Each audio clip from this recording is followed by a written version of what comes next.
Hi,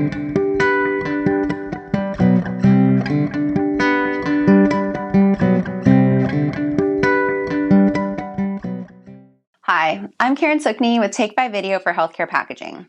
I recently interviewed Dr. Ed Kuffner, Chief Medical Officer at Johnson & Johnson Consumer Health.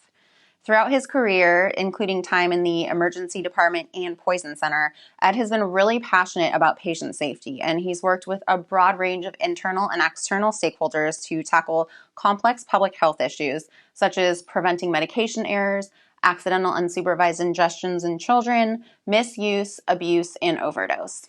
In part one, we discussed the winner of their recent Quickfire Design Challenge and the importance of unit dose packaging, and I'll link to that below. In part two today, we delve into design considerations, including caregiver burnout, as well as some of Dr. Kuffner's tips that we can all heed for helping to prevent accidental unsupervised medication ingestions among children. Let's jump in. Are there new challenges that you feel are coming up in medication errors? I'm just curious. I know that there's a lot in the news about parent, caregiver, or clinician burnout. People are on their phones a lot. We're all fairly distracted compared to, perhaps 10 or 20 years ago. So I'm curious if that's causing issues that designers should be factoring in, on the positive side of that. Maybe patients are, more educated and knowledgeable. So pros and cons. Well, you highlight a lot of the considerations that when I look at preventing medication errors or accidental supervised ingestions, I look at it like it's this continuous journey that we're all on together, right? Patients, healthcare professionals, industry, consumer groups, all kind of working together. That's one of the reasons I like being a chief medical officer. That's where I can use my toxicology skills and try to have an impact on public health. For me, it's always, how do you dig deep into what are really the root causes of medication errors and accidental unsupervised ingestions? And the more we understand the root causes, the more that we can design technologies and implement new packaging and new techniques to try to prevent them from happening. And so when I think about that, there's areas where I think we always need to push and dig a little bit deeper. I would say when new products come onto the market, let's understand what's going on with those products. When we start expanding into new categories, it's an opportunity to take a step back and really dig deep again. And do we really understand what's happening? And then when new packaging comes out. And so I think I'll give you a couple examples. The legalization of THC-based products, right? When especially started to formulate them and market them in these appealing food-based forms, right? That's created risks, not just for the users, but for kids when it relates to accidental unsupervised ingestions.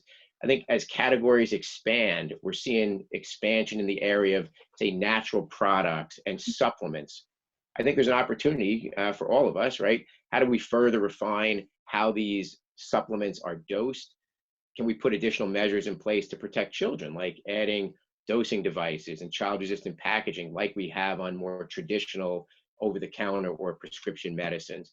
Today, I think of things like digital tools, right? I think they have the ability to help make dosing much more accurate, can prevent medication errors. As you said, even how do we better educate patients, consumers, caregivers about these things? So with all these new advances, I mean, I'm optimistic that new technologies, digital solutions, they're really going to help us reduce medication errors and reduce accidental unsupervised ingestions.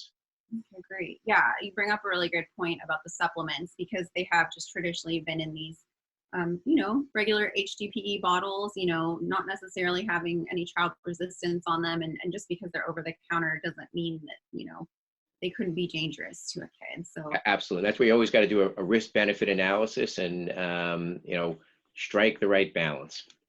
Maybe if I could leave you with a couple of tips. Absolutely. And so whether you're a packaging engineer, you're a toxicologist, a viewer, a package expert like yourself, I always like to say, hey, at the end of the day, there's information that we can communicate to friends, family, loved ones that help keep all of us, especially kids, safe. And so a couple things I like to say is, make sure you're always reading and following the labeling information on all the products that either you're taking yourself or as a caregiver that you may be given to someone else. This concept of keeping medicines high and out of sight of children is really important. But it's not just important when you're storing those medicines, it's Mhm. really important after each and every use. And we know that a big risk area is when caregivers who store medicines high and out of sight appropriately, they take them out because somebody in the family may be sick, they start using them, and they Mhm. don't put them back there. And oftentimes that's when kids get into them. Um, Never give adult medicines to kids. There are pediatric medicines and adult medicines, and when you start giving adult medicines to children, we create increased risk. When it comes to especially pediatric liquid medicines, I think it's important to reinforce this concept of always using the dosing device that comes with the product. Don't Right. use household spoons. They're notoriously inaccurate. And for people who may put their medicines in purses or handbags or backpacks, and Right. then they leave them on the ground and they go to a household or an environment where there may be young kids, it's relatively common for curious young kids, and we want them to be curious, to get into them. And so if you're one of those people who are carrying your medicines around, which many people need to do, really be hyper aware when you're entering new environments where with kids are around.